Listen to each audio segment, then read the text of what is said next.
मुझे उससे बात करनी पड़ रही थी। उसे सबके सामने अंग्रेजी बोलना पड़ रहा था।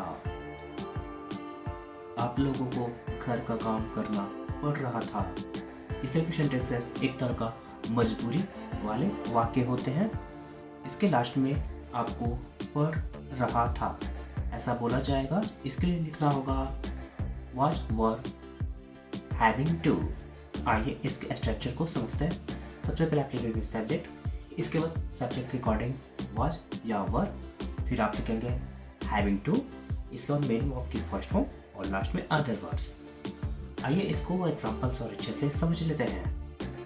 मुझे उससे बात करनी पड़ रही थी। I was having to talk to her। उसे सबके सामने अंग्रेजी बोलना पड़ रहा था। He was having to speak English in front of everyone।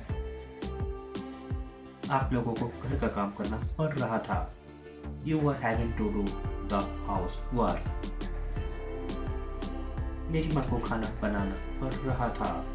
My mother was having to cook। शिक्षक को बच्चों को समझाना पड़ रहा था। The teacher was having to explain to the children।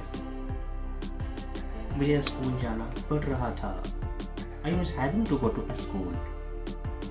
एक होमवर्क कंप्लीट कर प्लान को इसी वीडियो के कमेंट सेक्शन में करना है।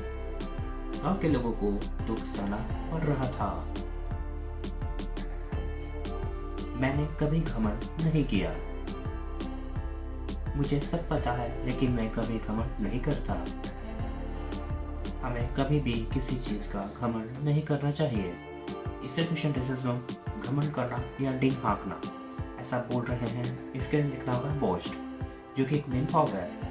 आइए इसके स्ट्रक्चर को समझते हैं। सबसे पहले आप लिखेंगे सब्जेक्ट, इसके बाद सब्जेक्ट के अकॉर्डिंग हेल्पिंग वर्ब, फिर आपको लिखना होगा बोस्ट और लास्ट में other words.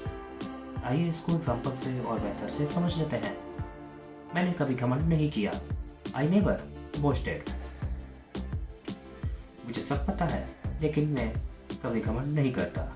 I know everything but I never boast. तुम किस बात पर घमंड कर रहे हो? Why are you boasting about? मेरे शिक्षक बहुत ज्ञानी हैं पर वे कभी घमंड नहीं करते। My teacher is very knowledgeable but he never बोस्ट्स। वो अपनी सुंदरता पर घमंड कर सकती है। She can boast of her beauty. सच्चे इंसान कभी घमंड नहीं किया करते। True people never boast. एक होमवर्क आपके लिए जिसका रिप्लाई आपको इसी वीडियो के कमेंट सेक्शन में करना है। तुम्हें घमंड नहीं करना चाहिए।